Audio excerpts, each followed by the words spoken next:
आप सभी को राधे कृष्णा। मैं आराधना आप सभी का आपके अपने यूट्यूब चैनल में स्वागत करती हूँ। दोस्तों अभी आने वाला है 17 सितंबर दिन बुधवार को इंदिरा एकादशी। इंदिरा एकादशी का बहुत ही ज़्यादा महत्व शास्त्रों में बताया गया है, क्योंकि यह पितृपक्ष में पड़ रहा है। तो पितृपक्ष में इंदिरा एकादशी में जो है एकादशी के दिन जो भी घर में अपने लड्डू गोपाल या फिर ठाकुर जी को यानी कि शालिग्राम भगवान को विराजमान किए हैं, उनके लिए बस अगर थोड़ा सा वो ये उपाय कर लेंगे ना, तो उनके लिए बहुत ही शुभ ये एकादशी माना गया है। इसका बहुत ही ज़्यादा महत्व बताया गया है।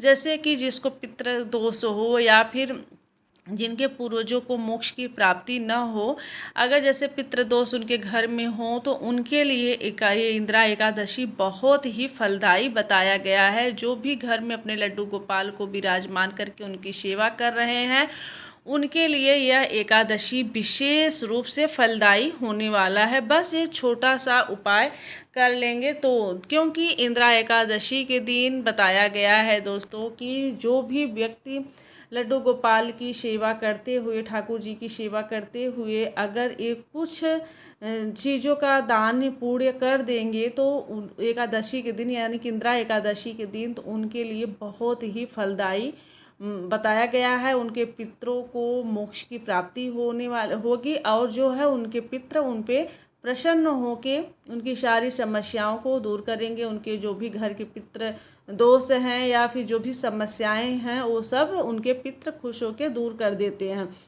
तो इंदिरा एकादशी का बहुत ही ज़्यादा महत्व है। आज हम इसी के बारे में बात करने वाले हैं। तो चलिए दोस्तों, आगे हम वीडियो शुरू करते हैं। उससे पहले आप लोगों से रिक्वेस्ट है कि प्लीज़ अगर वीडियो थोड़ी भी आप लोगों को अच्छी लगी हो तो अच्छी लगे तो एक लाइक करके अपने फ्रेंड्स फैमिली में शेयर ज़रूर कर दीजिएगा, ताकि उनको भी ये जानकारी मिल सके। और जो है चैनल को अभी तक सब्सक्राइब नहीं किए हैं तो सब्सक्राइब कर बेल आइकन को प्रेस कर दीजिएगा, ताकि आप लोगों को ऐसे ही लड्डू गोपाल से जुड़ी लीला कथा और कहानियाँ आप लोगों को मिलते रहें और जानने सुनने को मिलते रहे। तो चलिए दोस्तों, आज की वीडियो हम शुरू करते हैं। आज की जो लीला कथा हम आप लोगों के साथ शेयर करने जा रहे हैं, वो एमपी की रहने वाली रंजना जी का है। रंजना जी बताती हैं कि उनके मतलब कि उनके दो बच्चे हैं, उनके हस्बैंड भी जॉब करते हैं, यानी कि गवर्नमेंट जॉब में हैं उनके हस्बैंड, और साथ में जो है उनके सास ससुर रहते हैं। लेकिन क्या है कि सब कुछ उनके यहाँ वो लड्डू गोपाल को अपने घर में विराजमान की हैं, और उनकी खूब सेवा भी करती हैं, अच्छे से सेवा भाव करती हैं, क्योंकि कई सालों से वो घर में अपने लड्डू गोपाल को लगभग 3-4 साल हो गए हैं उनको रखे हुए, और लड्डू गोपाल की वो सेवा करती हैं। लेकिन क्या है कि जब भी मतलब कि उनके घर में ऐसा नहीं है कि उनके हस्बैंड बेरोजगार हैं, गवर्नमेंट जॉब में भी हैं, लेकिन जो भी पैसे आते हैं ना उनके घर में, वो पता नहीं कैसे वो मतलब कि ख़त्म हो जाते हैं, पता ही नहीं चलता है। मतलब कि महीने के एंड तक आते आते एकदम जैसे तंगी सी आ जाती है। तो मतलब कि मिला जुला के बहुत अच्छा उनका वो नहीं चल रहा है बहुत।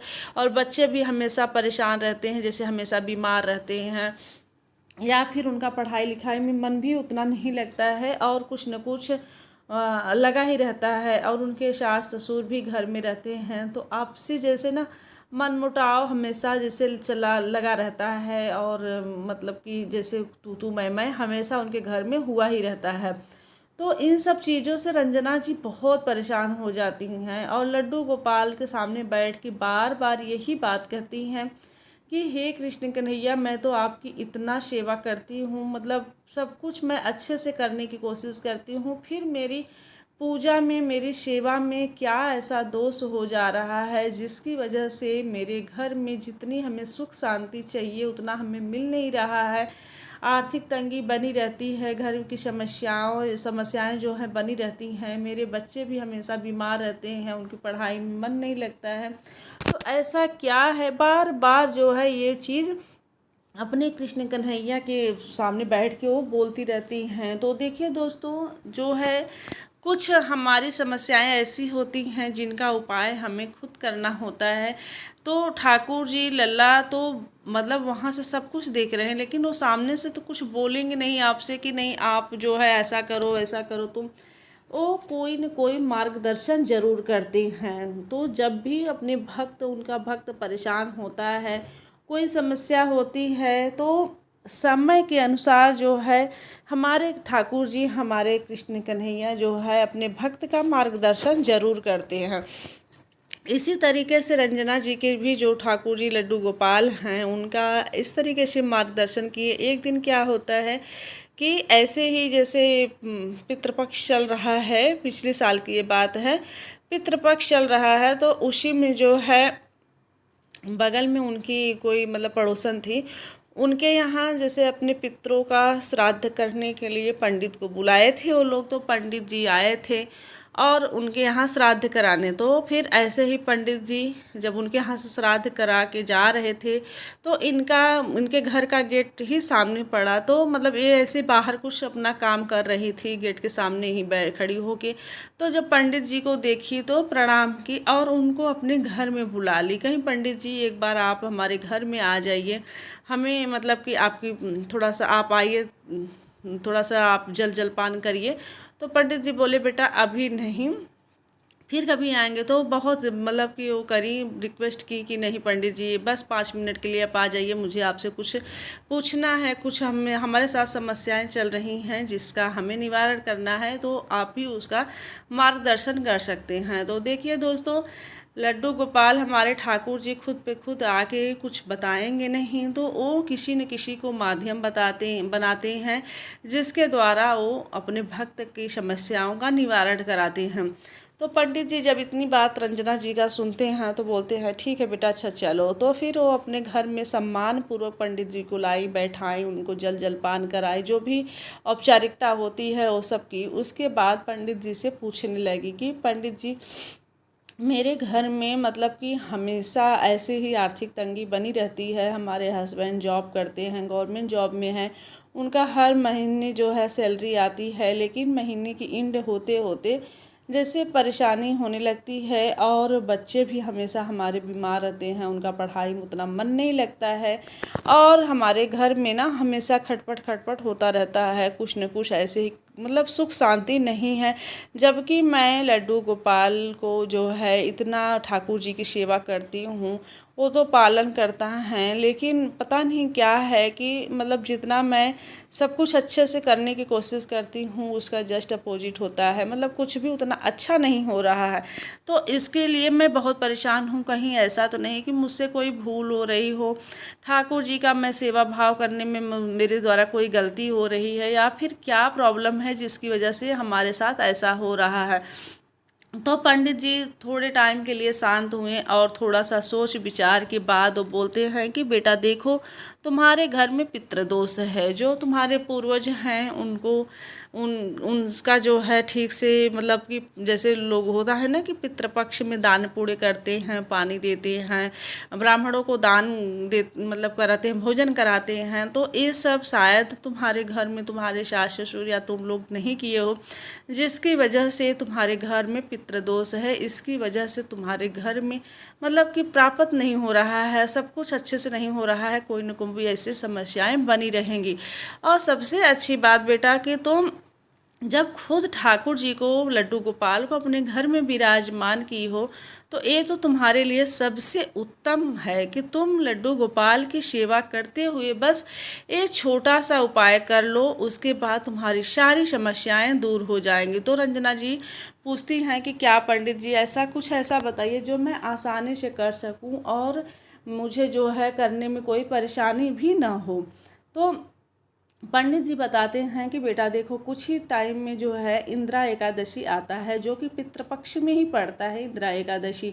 इंदिरा एकादशी के दिन सुबह तुम दिन जैसे कि डेली का जो दिनचर्या है, रोज़ की तरह तुम लड्डू गोपाल को स्नान करा के उनका श्रृंगार कराओ। उनका भोग लगाने के बाद जो है क्या करो कि तुम देखो, अगर तुम बहुत ज़्यादा जैसे बड़े पैमाने में नहीं कर पा रही हो, तो बस तुम छोटे से 2-4 काम कर लो, जिससे तुम्हारे पितृदोष खत्म हो जाएंगे और जो है तुम्हारे घर में प्राप्त होगा।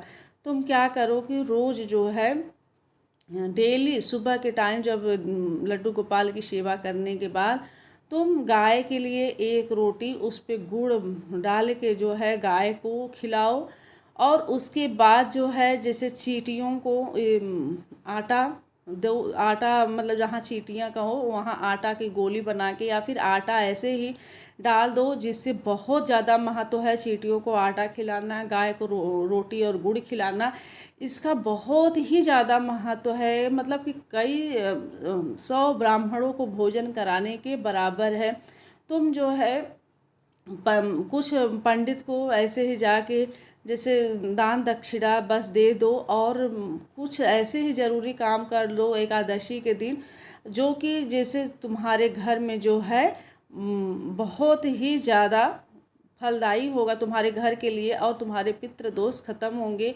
और कौवे को जो है रोटी खिलाओ, कुत्ते को रोटी खिलाओ, चिड़ियों को जाके जो है जैसे चावल जो है डाल दो। मतलब जो चावल खिलाया जाता है ना चिड़ियों को, वो चिड़ियों को खिलाओ। चिड़ियों को भी दाना खिलाना बहुत ही फलदायी माना गया है। कुत्ते को रोटी खिलाना बहुत ही ये डायरेक्ट जो है पितृ लोगों के पास पहुंचता है। अगर तुम इन लोगों को खिलाओगी, जैसे चींटी को आटा खिलाना, गाय को गुड़ रोटी खिलाना, कुत्ते को रोटी खिलाना, और जो है चिड़ियों को दाना खिलाना, अगर तुम इतना काम कर लोगी ना तो ये डायरेक्ट तुम्हारे पितरों के पास पहुँचेगा। मतलब वो जो जानवर लोग खा रहे हैं, गाय कुत्ता चिड़िया और चींटियाँ, ये डायरेक्ट तुम्हारे पितरों के पास पहुँचेगा। तो इससे जो है तुम्हारे पितृ प्रसन्न होंगे। और एकादशी के दिन तुम संध्या टाइम में जैसे तुम क्या करो कि कुछ ऐसे ही जैसे दाल चावल आटा जो है ये सब निकाल के रख दो, और कुछ दक्षिणा निकाल के रख दो। और द्वादशी के दिन तुम अपने जो भी तुम्हारे पंडित हैं, कुल पंडित या फिर ब्रह्म ही भी है, तो मंदिर में जाके जो पंडित मिलते हैं ना, वहाँ पे तुम ब्राह्मण को दान दे दो इन सब चीज़ों का। तो पितृ तुम्हारे बहुत प्रसन्न होंगे और तुम्हारी सारी समस्याएं दूर होंगी। तो बड़ी प्रसन्न होती हैं। रंजना जी बोलती हैं पंडित जी ये तो बहुत सरल उपाय है, मैं तो इसको ज़रूर करूँगी। तो उसके बाद क्या होता है, कुछ ही दिनों बाद इंदिरा एकादशी आता है, लगभग 1 हफ्ते बाद इंदिरा एकादशी आता है। तो इंदिरा एकादशी के दिन ये सब चीज़ें जो हैं रंजना जी करती हैं, मतलब सुबह उठती हैं और वो अपने लड्डू गोपाल की सेवा करती हैं डेली की तरह। जैसे वो उठाती हैं, स्नान कराना, श्रृंगार कराना, भोग लगाना, ये सब करने के बाद गाय के लिए साफ़ रोटी बना के उस पर गुड़ घी लगा के गाय को ले जाके खिलाती हैं, कुत्ते को खिलाती हैं, चींटियों को आटा देती हैं और चिड़िया को दाना खिलाती हैं, पानी रखती हैं। ये सब करने के बाद जो है शाम के टाइम सिद्धा निकालती हैं, यानी चावल दाल आटा ये सब निकालने के बाद दक्षिणा द्वादशी के दिन ब्राह्मण को ले जाकर वो दान देती हैं। तो जिसकी वजह से उनका मतलब कि सब कुछ सही होता है। तो क्या होता है कि जो पितृ विसर्जन के दिन जो 15वें दिन जो पितृ पक्ष का जो लास्ट दिन होता है, उस दिन रात्रि में रंजना जी सोई हुई थी और बोलती हैं कि मतलब सोई थी, तो स्वप्न में ही उनके जो पितृ हैं यानी कि जो उनके बाबा दादा जो भी थे, वो लोग उनके स्वप्न में आए और बोले कि बेटा तुम्हारी सेवा से हम प्रसन्न हैं, तुम आसान उपाय ही की हो, लेकिन मतलब इतने नियम से की हो कि हम तुम्हारे सेवा से हम प्रसन्न हैं और सारे पितृदोष अब तुम्हारे ख़त्म होगा। अब तुम जैसे तुम हमेशा खुशहाल रहोगी, सुख शांति बना रहेगा। तो रंजना जी उठती हैं और प्रणाम करती हैं अपने पितरों को, अपने पूर्वजों को प्रणाम करती हैं, और उसके बाद अपने कन्हैया के पास आती हैं और उनसे प्रणाम करती हैं और बोलती हैं कि हे कन्हैया, आपका बहुत बहुत धन्यवाद कि आपने मेरा मार्गदर्शन किया, जिसकी वजह से आज हमारे पितृ दोष खत्म हुए। तो उसके बाद क्या होता है दोस्तों कि रंजना जी के घर में जो है सुख समृद्धि बनी रही, और उनके घर में जो भी मतलब खुशहाली आनी थी सब कुछ वैसे ही आ गया जैसा वो चाहती थी। तो बस एकादशी इंदिरा एकादशी के दिन आप भी अगर कुछ नहीं कर पा रहे हैं पितृपक्ष में, जैसे बहुत लंबे पैमाने में अगर आप नहीं कर पा रहे हैं, तो बस इंदिरा एकादशी के दिन आप जो है ठाकुर जी की, लड्डू गोपाल की या फिर विष्णु भगवान की ही प्रतिमा रखे हों, तो उनकी सेवा करने के बाद जो है आप इन सब चीज़ों को कर डालिए। कुत्ते को रोटी खिलाइए, गाय को गुड़ रोटी खिलाइए और चींटी को आटा दीजिए, चिड़िया को दाना पानी दीजिए और पंडितों को सीधा और दक्षिणा दे के पैर उनका छू लीजिए। फिर आप देखिए कि आपके घर में जो भी पितृदोष हैं सब कुछ खत्म हो जाएगा और आपके घर में सुख समृद्धि की बढ़ोतरी होने लगेगी। तो दोस्तों, आज के लीला कथा से मेरा बताने का मेन मकसद यही था कि जो लोग भी परेशान हैं, जैसे बड़े पैमाने में नहीं कर रहे हैं, भाई बहुत सारे लोगों को आर्थिक स्थिति नहीं सही रहती है या फिर बहुत लोग बाहर रहते हैं, उतना ज़्यादा नहीं कर पाते हैं, तो मात्र एकादशी के दिन, इंदिरा एकादशी के दिन बस ये उपाय कर ले, सारी परेशानियां आपकी दूर हो जाएंगी। तो दोस्तों, ये थी आज की हमारी छोटी सी लीला कथा। आप लोगों को कैसी लगी कमेंट में ज़रूर बताइएगा। अगर थोड़ी भी ज्ञानवर्धक लगी हो, थोड़ी भी इससे जानकारी मिली हो आप लोगों को, तो प्लीज़ अपना प्यार और सपोर्ट दे के चैनल को सब्सक्राइब करके बेल आइकन को प्रेस कर दीजिएगा। वीडियो को लाइक करके अपने फ्रेंड्स फैमिली में शेयर कर दीजिएगा और कमेंट में एक प्यारा सा कमेंट करके राधे कृष्णा ज़रूर लिख दीजिएगा। तो चलिए दोस्तों, आज के लिए इजाज़त चाहती हूँ। मिलती हूँ किसी ऐसे ही लीला कथा के साथ। तब तक के लिए राधे कृष्णा, हर हर महादेव।